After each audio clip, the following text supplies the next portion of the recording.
lors de la 80e Assemblée générale des Nations unies, le 29 septembre, Monseigneur Paul Richard Gallagher, secrétaire pour les relations avec les États et les organisations internationales du Saint-Siège, a rappelé la nécessité d'œuvrer pour la paix à travers le désarmement, le respect du droit humanitaire et la revitalisation du multilatéralisme. Son intervention s'inscrit dans la continuité de l'appel du pape Léon XI à travailler pour la paix dans un monde marqué par des menaces émergentes.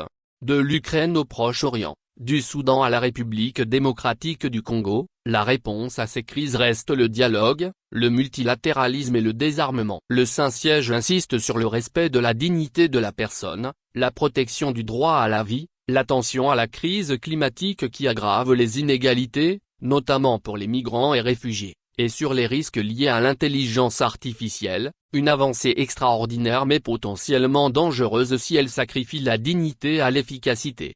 Promouvoir la coopération multilatérale. Monseigneur Gallagher ouvre son discours en soulignant l'importance de la coopération multilatérale pour répondre aux défis mondiaux. 20 ans après la création de l'ONU, ses valeurs fondamentales, paix, développement et droits humains, sont plus cruciales que jamais dans un monde fragmenté, marqué par l'isolationnisme, source d'instabilité. L'escalade des tensions géopolitiques, la crise climatique, la pauvreté et les inégalités croissantes montrent que nul pays ne peut affronter seul ces défis. Le Saint-Siège se présente comme la voix des sans-voix, prônant un monde où la paix remplace les conflits, la justice triomphe des inégalités, l'état de droit supprime le pouvoir arbitraire, et la vérité guide vers le bien-être humain.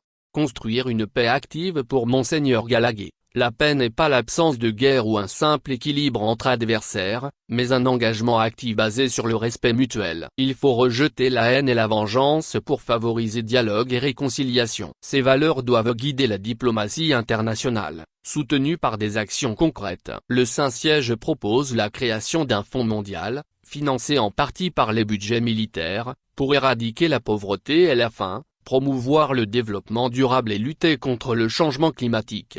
Mettre fin à la prolifération nucléaire. Monseigneur Gallagher souligne que la confiance est essentielle pour le silence des armes. La course aux armements, avec 720 milliards de dollars prévus en 2024, nourrit la peur, la violence et les inégalités, privant les pauvres. Le désarmement est un impératif moral, menacé par le retrait des traités, notamment nucléaires, alors que plus de 12,000 ogives existent, équivalentes à 100,000 bombes d'Hiroshima. Le respect du droit international humanitaire est crucial. Sa violation, comme les attaques contre civils ou l'usage de la faim comme arme, est un crime de guerre. Les militaires sont responsables, indépendamment des ordres. Les travailleurs humanitaires jouent un rôle vital malgré les difficultés. Promouvoir la liberté religieuse. Le Saint-Siège rappelle l'importance de la liberté de pensée, de conscience et de religion. Plus de 360 millions de chrétiens vivent dans des zones de forte persécution ou discrimination, faisant du christianisme le groupe religieux le plus persécuté au monde. Aucun État ni société ne doit contraindre à agir contre sa conscience. Le dialogue interreligieux est fondamental. Il ne s'agit pas d'un simple échange d'idées, mais d'un cheminement commun vers respect mutuel,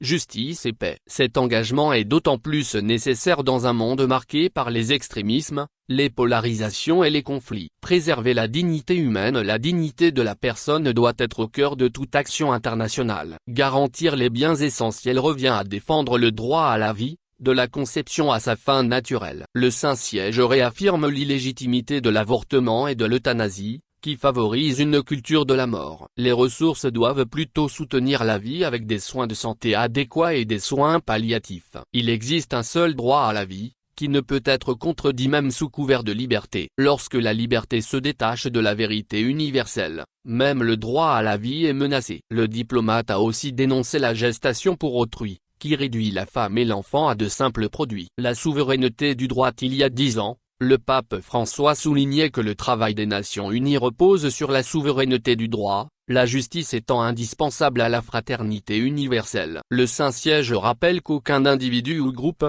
quel que soit son statut, ne peut violer la dignité et les droits d'autrui ou de leur communauté.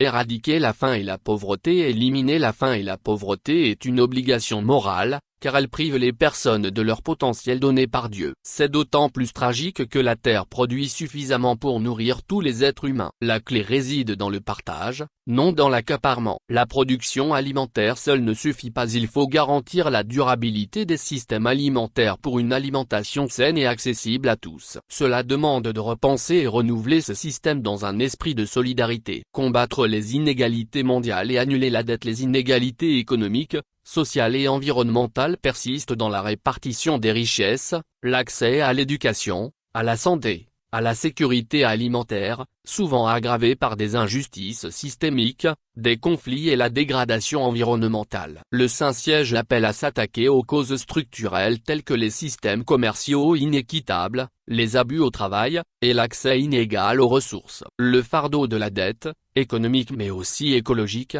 notamment entre Nord et Sud, piège des nations dans la pauvreté. Son annulation est une question de justice. Justice environnementale et crise climatique. La justice environnementale n'est plus un concept abstrait mais une urgence. La crise climatique affecte surtout les plus vulnérables, les pauvres et les générations futures, souvent les moins responsables. Il faut renforcer la coopération internationale, promouvoir le partage des technologies et investir dans une culture du soin qui enseigne de nouveaux modes de vie.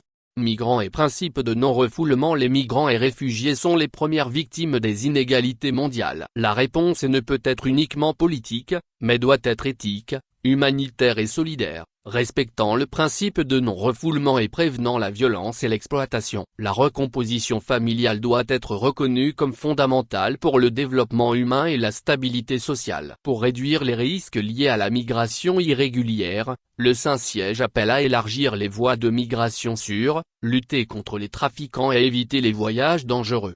Intelligence artificielle, un défi éthique. L'intelligence artificielle représente une révolution industrielle majeure, avec des avancées extraordinaires mais aussi des risques pour la société. Le Saint-Siège met en garde contre un paradigme technocratique qui pourrait subordonner la dignité et la fraternité humaine à l'efficacité. Il appelle à l'adoption de lignes directrices éthiques et de cadres réglementaires clairs pour encadrer l'IA. Protéger les droits des travailleurs. L'IA menace de nombreux emplois. Il est donc nécessaire de favoriser la création de nouveaux emplois, l'esprit d'entreprise, des salaires équitables et des conditions de travail durables, en particulier pour les femmes. Le Saint-Siège encourage aussi un engagement renouvelé envers les jeunes souhaitant fonder une famille. Ukraine, un appel urgent à la paix. Enfin, Monseigneur Gallagher évoque la crise ukrainienne, l'une des plus profondes et douloureuses. Des villes sont détruites, des enfants grandissent sous la menace constante. La guerre doit cesser immédiatement. Le Saint-Siège renouvelle l'appel du pape à un cessez-le-feu immédiat,